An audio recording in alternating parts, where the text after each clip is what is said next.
protozoos, ¿ya?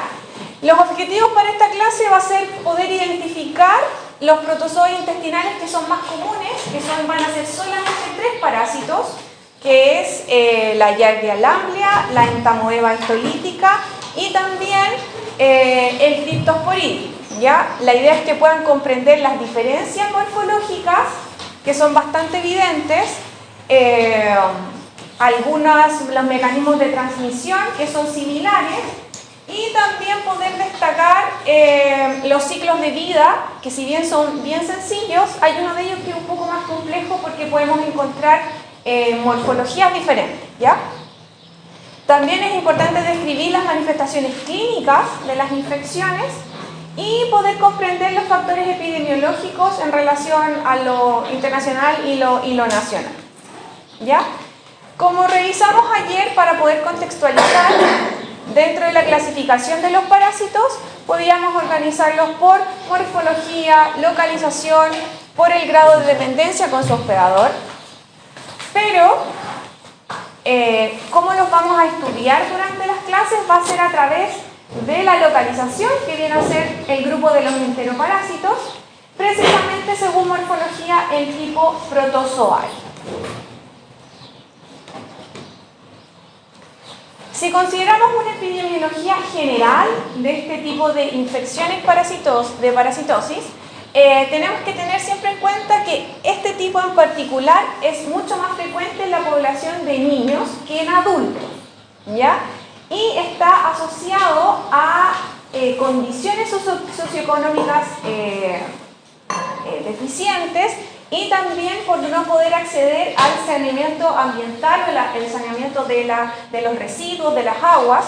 Por lo tanto, son poblaciones que se ven más expuestas a estas áreas, y si pudiéramos llevarlo a la realidad local, quizás la población más vulnerable pudieran ser poblaciones o comunidades que viven en campamentos, ya que en San Felipe igual hay una comunidad bien grande que vive en campamentos.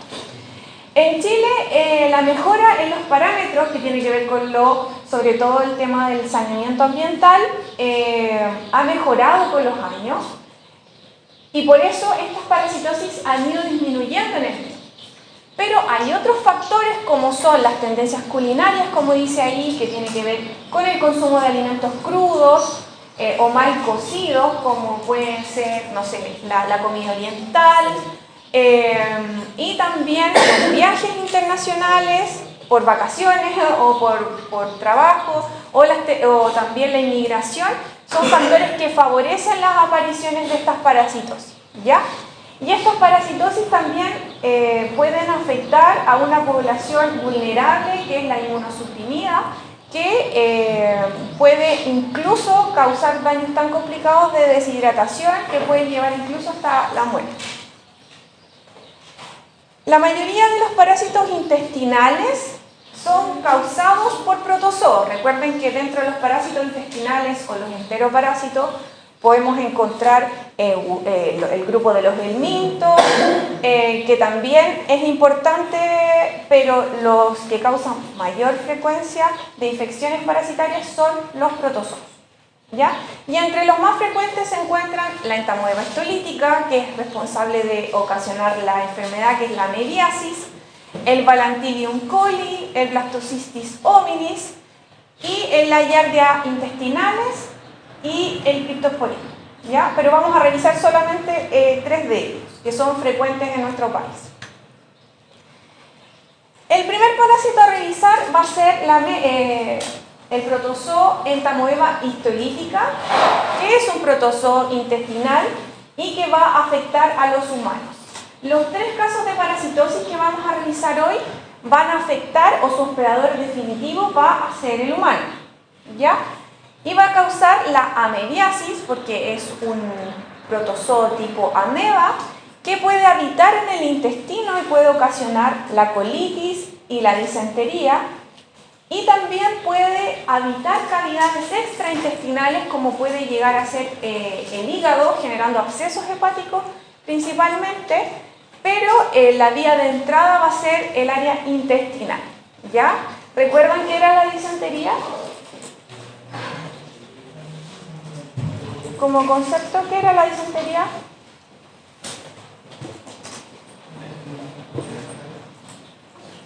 Matías Martínez, diarrea con sangre y mucosidad. ¿Ya? Y ese es un signo, o sea, un síntoma mejor, que dicho que es característico de este tipo de infección protozoal. La vía de transmisión, ¿cómo podemos adquirirla? Es a través de la vía fecal-oral, ¿ya? Entonces, en el fondo se asocia a condiciones de saneamiento deficiente, en donde podemos tener aguas, alimentos o objetos contaminados que podemos llevar a nuestra boca, ¿ya? La localización, ¿dónde se cuál va a ser el ambiente en donde va a residir dentro del organismo? Va a ser en el intestino grueso, ¿ya? Y la forma infectante que va a acceder al organismo va a ser a través del quiste, que es capaz incluso de resistir la cloración del agua y condiciones ambientales extremas como bajas temperaturas, alta humedad, pueden estar varias semanas en el ambiente, y la forma que tienen de reproducirse es de una forma asexuada, por lo tanto van a hacerlo a través de la fisión binaria. ¿Alguna duda hasta el momento? Morfológicamente podemos encontrar dos formas parasitarias de esta entamoeba, que puede ser la forma adulta, que es el trofozoito, que es esta que está acá, que es una célula alargada con un núcleo, con un pseudópodo, que tiene movilidad. Si bien no tiene flagelo ni cilio, pero tiene movilidad a través de este pseudópodo. Puede llegar a medir de 15 a 30 micrones. Y lo característico al revisar, por ejemplo, un coprocultivo, si es que está la sospecha, es que vamos a encontrar dentro de su citoplasma algunos glóbulos rojos que fueron fagocitados por este protozoo que se está alimentando de él, ¿ya? Y el quiste va a ser la forma de resistencia, este huevito, esta forma que tiene el organismo para poder subsistir en el ambiente y que le permita poder seguir infectando, contaminando, y en su citoplasma vamos a encontrar que van a presentar 4 núcleos maduros en su forma, ¿ya? Este tiene una forma esférica de 10 a 20 micrones y una vez excretado este quiste es inmediatamente infectante. ¿Qué tipo de ciclo podemos encontrar en este parásito? Es un ciclo de tipo monoxénico. Para hoy todos los ciclos que vamos a ver de protozoos van a ser de tipo monoxénico, ¿ya? En donde el hospedador definitivo va a ser el humano, que va a alojar su forma adulta, recordando los conceptos de ayer, y va a ser el lugar donde se va a reproducir.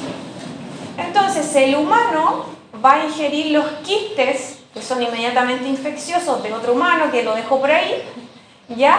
A través del agua, los alimentos contaminados, y dentro del organismo, a nivel del intestino delgado, estos se van a esquistar, o sea, este ambiente de seguridad en donde estaba capsulado se va a desaparecer porque ya ahora nos necesitamos alimentar, reproducir, y se van a liberar de su interior. De estos 4 núcleos se van por fisión binaria se van a dividir inmediatamente, y en el fondo va a dar como resultado la liberación de 8 trofozoitos a la cavidad intestinal, ¿ya? Pero estos trofozoitos no se van a quedar en el intestino delgado, sino que van a migrar al colon y ahí se van a seguir multiplicando por fisión binaria. Una parte de la población se va a mantener ahí en su forma de trofozoito, pero la otra parte de la población, como insisto, tenemos que seguir perpetuando la infección y posibles otros hospedadores, se transforma en quiste y es eliminado a través de las heces para seguir siendo, como dice ahí, fuente de contagio. Otros pueden llegar a invadir la mucosa colónica y en el fondo generan unas úlceras, unas depresiones en donde se generan daño en la superficie del epitelio cilíndrico. Pueden llegar a acceder al tejido conectivo subcutáneo que está lleno de vasos sanguíneos. Recordemos que el epitelio, como les decía ayer en el caso clínico, o les traté de guiar, el epitelio no está vascularizado, ¿ya? Entonces, en el área del tejido conectivo subyacente, por diseminación hematógena, estos trofozoitos pueden migrar al hígado y generar un cuadro extraintestinal. ¿Cuál es el mecanismo de transmisión y la forma que tiene de generar daño?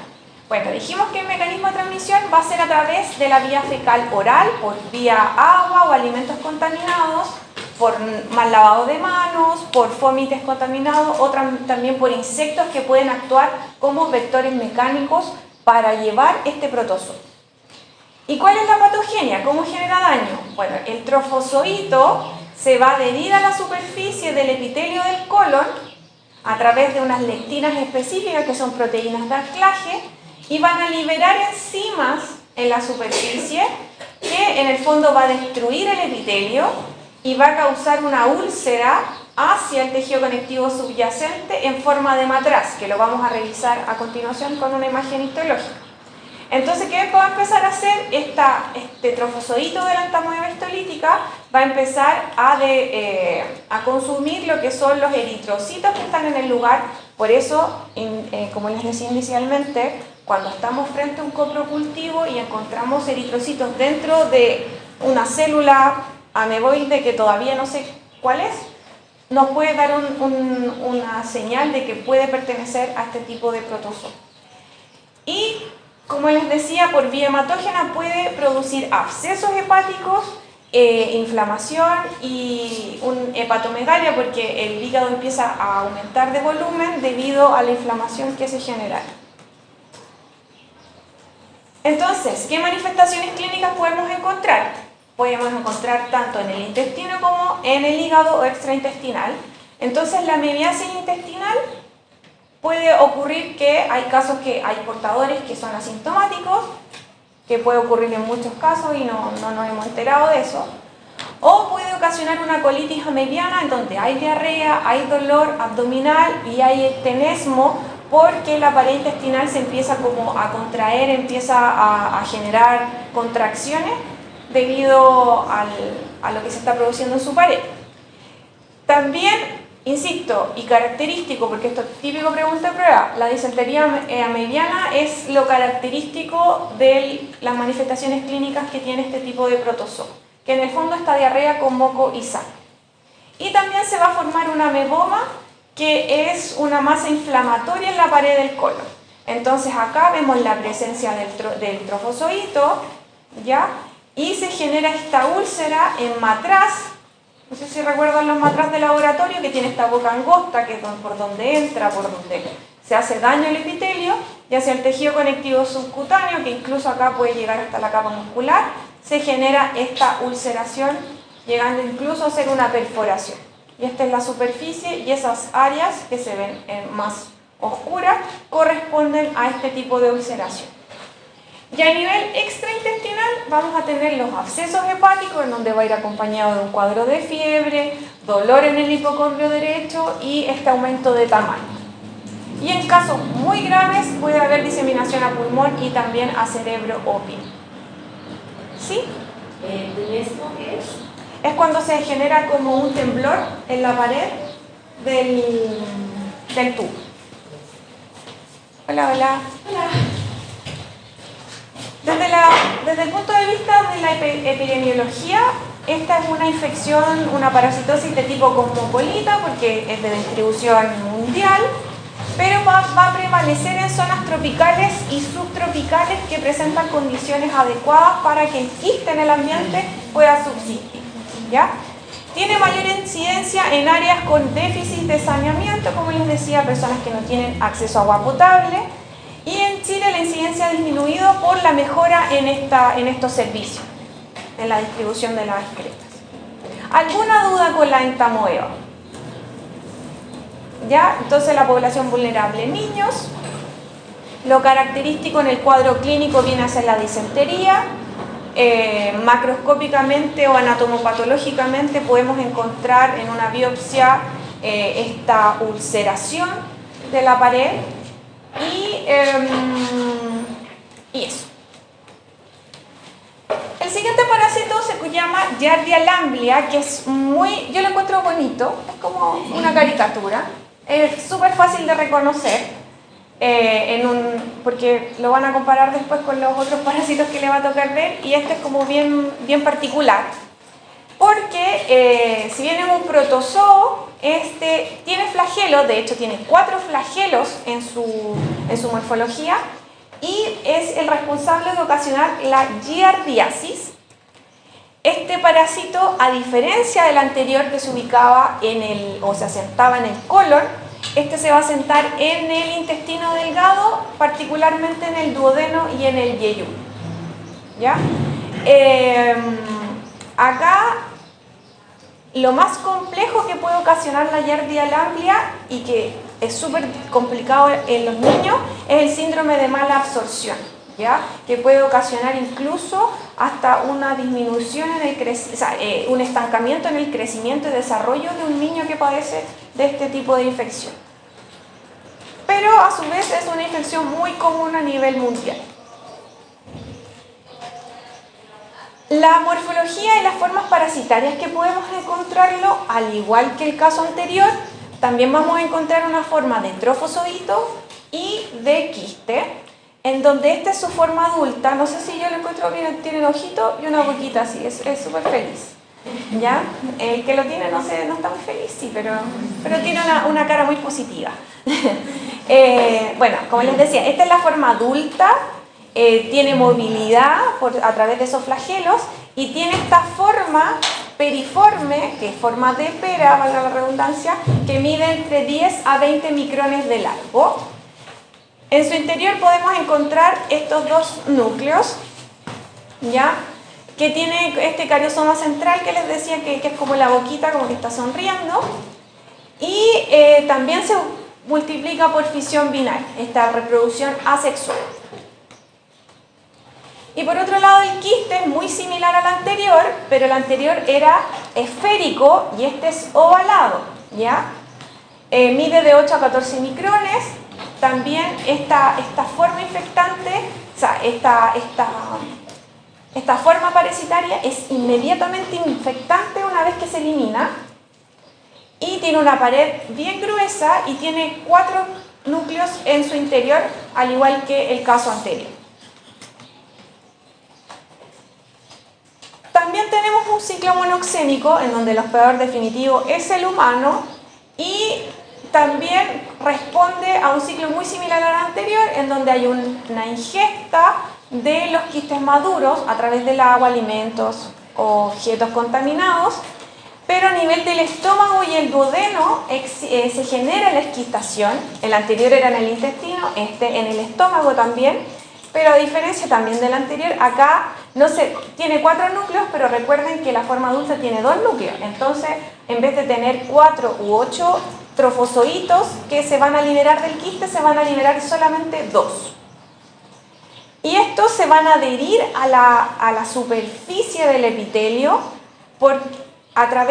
tienen como un área que es como una ventosa que le permite como succionar y adherirse a la superficie, y se multiplican ahí por fisión binaria, ¿ya? Y en el intestino grueso, si bien aloja el intestino delgado, a nivel del intestino grueso, que ya hay un cambio en el ambiente, se vuelven a enquistar y se pueden eliminar también a través de las heces.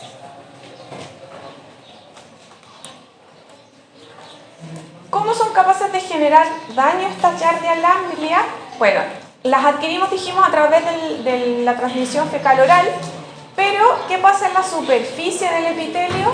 Este trofozoito se adhiere y ya inmediatamente, por los desechos que genera y las enzimas que libera, va a generar un daño mecánico en la superficie, que va a hacer que las vellosidades que tenemos en esta área se empiecen a atrofiar, y esa atrofia, ¿qué va a generar? ¿Qué pasa? ¿Cuál era la función de la microvellosidad en un enterocito? Absorción. Entonces, ¿qué va a pasar? No vamos a tener absorción de nutrientes ni absorción de agua. Por lo tanto, esta atrofia va a tener consecuencias como les decía anteriormente, que es el síndrome de mala absorción, ¿ya? Y también no se van a poder liberar las proteínas, las enzimas que son capaces de digerir las grasas y los carbohidratos. Por lo tanto, las heces que se van a generar son bastante contundentes en material. No me refiero en cantidad, bueno, puede ser que en cantidad, pero el olor de la descomposición de la grasa y los carbohidratos es muy fuerte y es muy característico también de la Giardia lactis. Las enzimas que degradan grasas y los carbohidratos. Sí. Esta es la Giardia, si se fijan, tiene esta parte convexa, el cóncavo, siempre se me olvida, cóncavo convexo. Eso es convexo, ¿cierto? Ya. Esa parte convexa se pega en la superficie y como que succiona y empieza a tapizar todo. Y acá podemos ver en una muestra endoscópica cómo en este lumen de la vellosidad entre medio de las dos vellosidades, acá tenemos las microvellosidades, podemos encontrar la presencia de las amebas en ese lugar.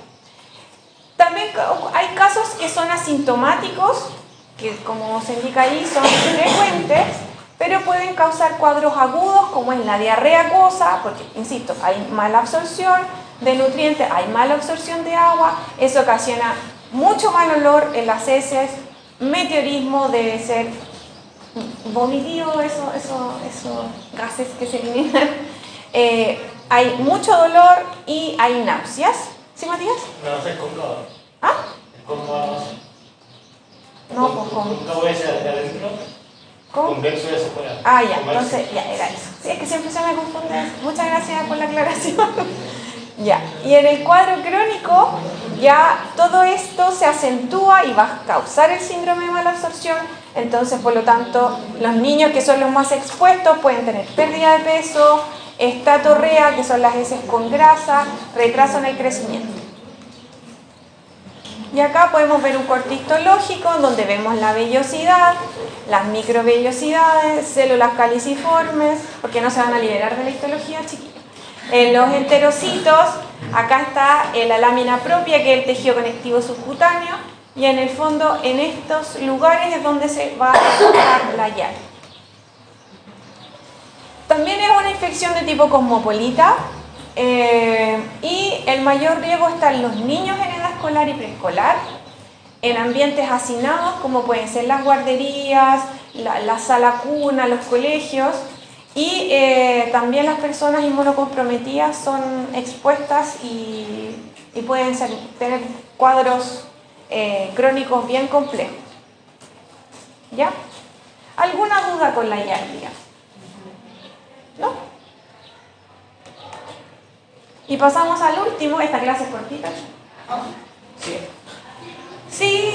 En la Giardia decía que una parte crónica del síndrome de mala absorción, cuando se quedó una vez, pero eso nunca vamos a volver a hacer. No, si tiene un tratamiento, pero tiene que ser a través de antiparasitario y obviamente que con mayor anticipación es más fácil de poder restablecer los enterocitos y su microvellosidad. ¿Ya? Y el último de los parásitos es el Cryptosporidium spp, porque es una familia grande de protozoos. Son alrededor de 14 tipos de Cryptosporidium. ¿Ya?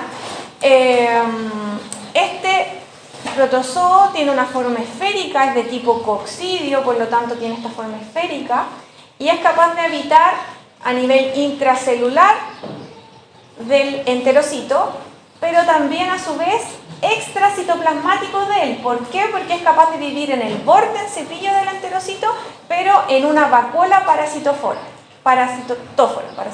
Sí. Este es responsable de la enfermedad que se llama criptosporidosis y en el fondo el cuadro característico que ocasiona esta infección es la diarrea acuosa, ¿ya? Y es súper importante porque los pacientes inmunocomprometidos se ven bastante expuestos a este tipo de infecciones e incluso los pueden ocasionar la muerte, ¿ya?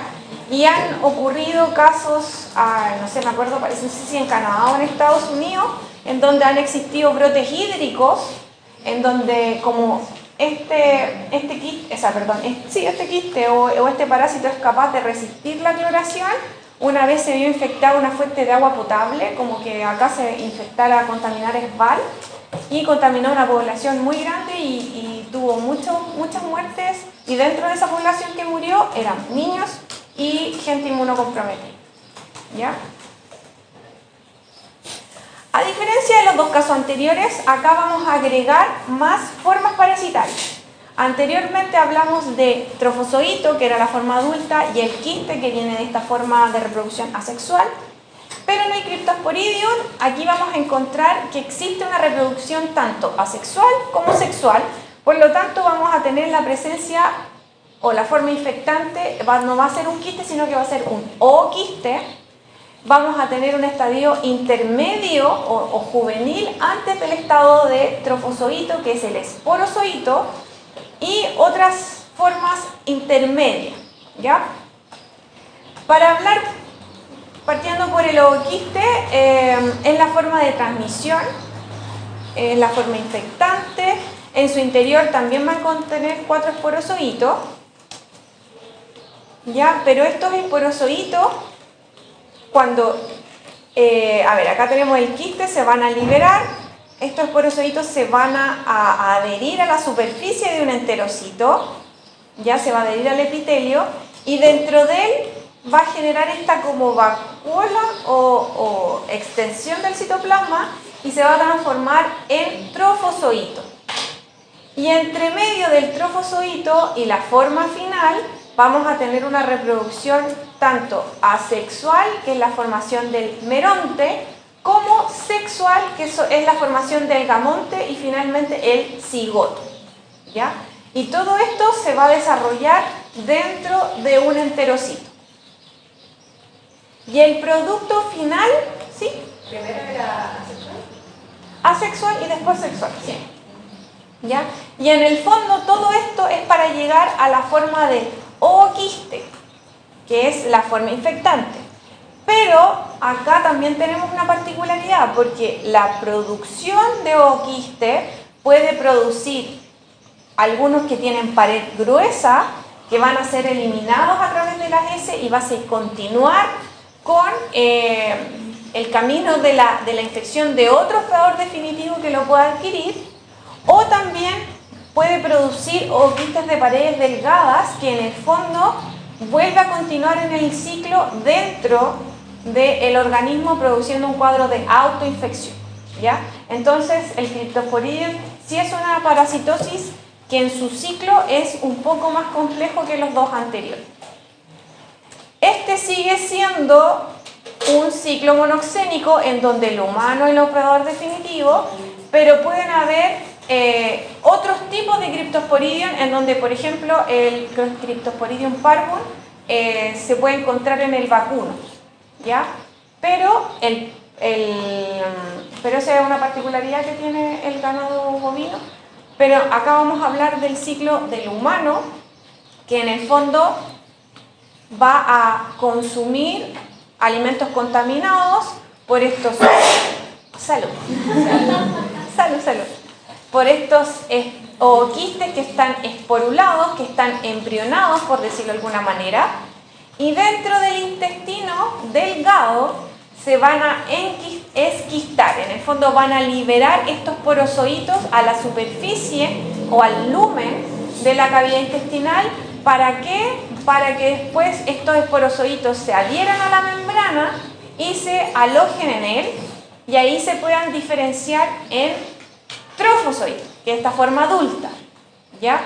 Pero ahí se transforma por reproducción asexual en merogonia y posteriormente una reproducción sexual en gamogonia. ¿Por qué? Porque una de esas merogonias va a actuar o se va a transformar como en su área masculina, por decirlo de alguna manera, y la otra femenina, entonces ahí se produce la gamogonia,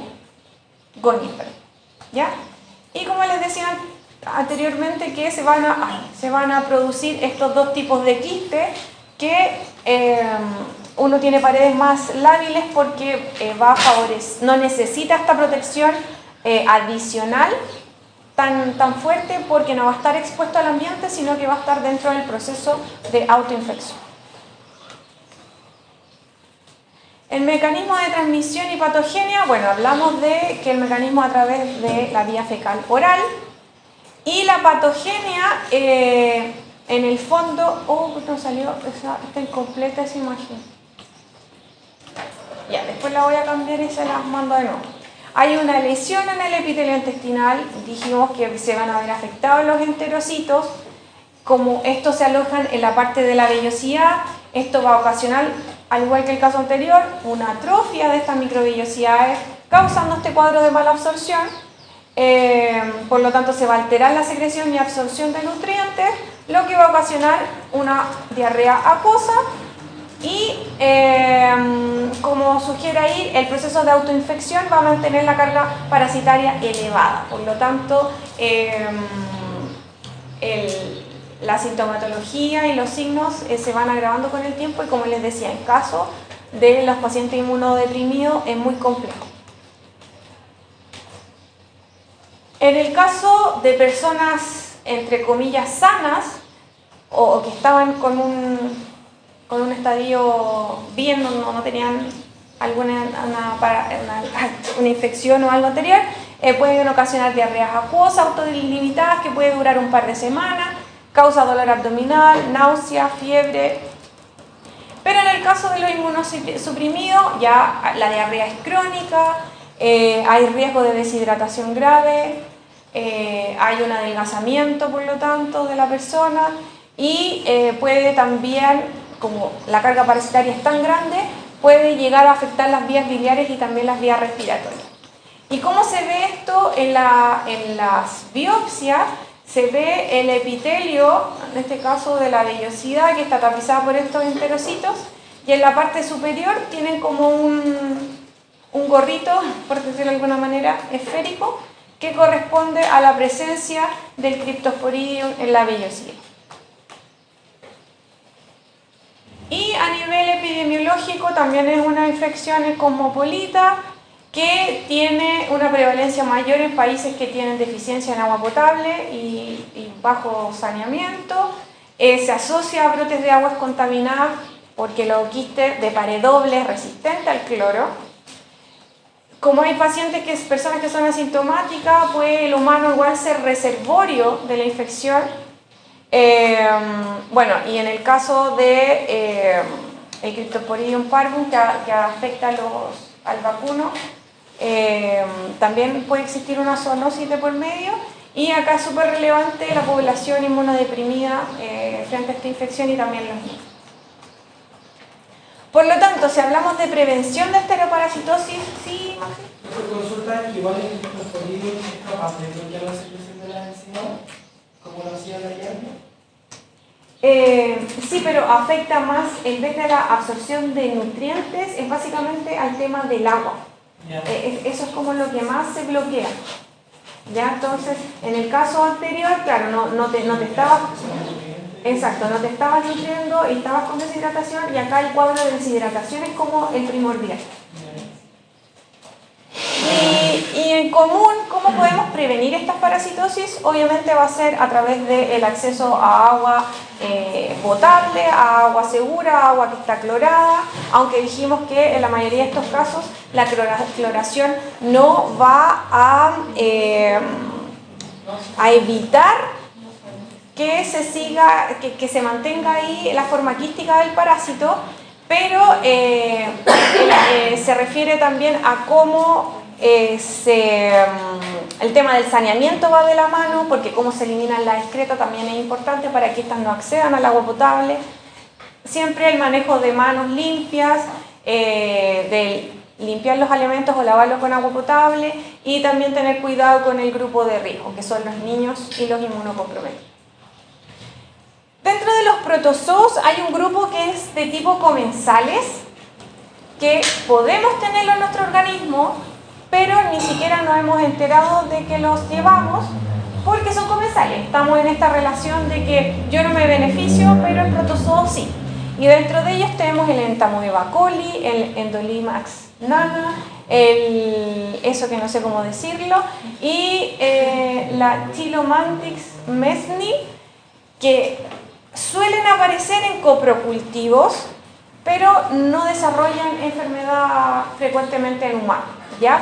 Y cuando hay una población de esta que está muy elevada en un coprocultivo, pero no hay un cuadro clínico evidente, uno estaría pensando de que, claro, está consumiendo aguas o alimentos que están contaminados, ¿ya? Entonces, eso si bien no es un indicador per se de enfermedad, sí pudiera estar indicándonos que nos estamos alimentando o consumiendo aguas que están contaminadas.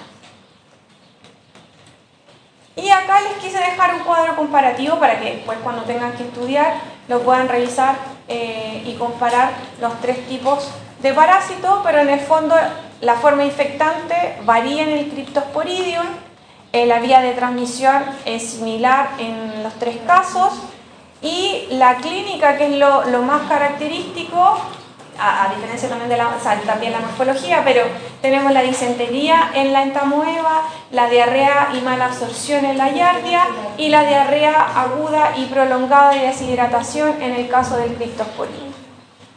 ¿Ya? Eso, chiquillos.